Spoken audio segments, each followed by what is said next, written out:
जैसा कि आप जानते हैं कि हमारा ब्रह्मांड बहुत बड़ा है, तो जाहिर है कि इसमें बहुत सी चीजें बनती और नष्ट होती रहती हैं। इन सभी चीजों के साथ हमारे ब्रह्मांड में एक ऐसी भी चीज बनती है जिसे ब्लैक होल कहा जाता है। तो आइए जानते हैं कि ब्लैक होल क्या होता है। ब्लैक होल एक ऐसी एस्ट्रोनॉमिकल वस्तु है जिसका गुरुत्वाकर्षण इतना शक्तिशाली होता है कि इसके खिंचाव से प्रकाश भी नहीं बच सकता, क्योंकि ये अपने ऊपर पड़ने वाले सारे प्रकाश को अवशोषित यानी अब्जॉर्ब कर लेता है। इसलिए इसे ब्लैक होल कहा जाता है। ब्लैक होल में वस्तुएं गिर तो जाती हैं, लेकिन बाहर कभी नहीं आ सकती। ब्लैक होल के बारे में सबसे पहले अपने विचार 1783 में कैम्ब्रिज यूनिवर्सिटी के प्रोफेसर जॉन मिशेल ने दिए थे। उसके बाद 1796 में फ्रांस के साइंटिस्ट पियरे साइमन ने भी अपनी एक किताब the system of the world में ब्लैक होल के बारे में अपने विचार दिए थे। लेकिन वैज्ञानिक प्रत्यक्षीकरण के साथ दुनिया के सामने आने वाला सबसे पहला ब्लैक होल सिग्नस X1 था, जिसकी पुष्टि पूरी तरह से 1972 में की गई थी। ये एक ऐसा ब्लैक होल है जिसका गुरुत्वाकर्षण बहुत ही शक्तिशाली है और उसके पास रोशनी भी नहीं जा पाती, यहाँ तक कि उसके आसपास या फिर उसके गुरुत्वीय घेरे में आने वाली हर एक चीज को ये ब्लैक होल निगल जाता है। यही नहीं, ब्लैक होल के जितने पास जाते हैं समय का प्रभाव भी उतना ही कम हो जाता है और उसके अंदर समय का कोई अस्तित्व नहीं है।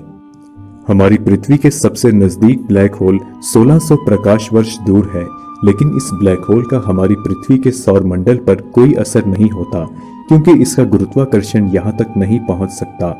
हमारी गैलेक्सी मिल्की वे के केंद्र में एक विशालकाय ब्लैक होल है और यह हमारे सौर मंडल से 30 लाख प्रकाश वर्ष की दूरी पर है और हमारे सूर्य से 30 लाख गुना बड़ा है। अब आप खुद ही अंदाजा लगा सकते हैं कि इस ब्लैक होल का गुरुत्वाकर्षण, इसकी सीमाएं और इसका इवेंट होराइजन कहां तक फैला होगा। अगर आप ब्लैक होल की चपेट में आ गए तो आपके साथ दो बातें हो सकती हैं। या तो आप तुरंत जलकर राख हो सकते हैं, या फिर आप बिना कोई नुकसान झेले वहां पर फंस सकते हैं। इवेंट होराइजन यानी ब्लैक होल की सीमा के अंदर जाते ही कोई भी सेलेस्टियल बॉडी को ब्लैक होल का गुरुत्वाकर्षण बल खींच लेता है। यही नहीं, अगर कोई भी इंसान इवेंट होराइजन के आसपास भी जाए तो भी उसका शरीर खिंचाव के कारण लंबा चौड़ा और विकृत तरीके से असाधारण हो जाता है और ऐसे में उसकी मौत होना संभव है। वैसे तो ब्लैक होल से किसी भी चीज का बाहर आना असंभव है, लेकिन रेडिएशन ही एक ऐसी चीज है जो ब्लैक होल से बाहर निकल सकती है।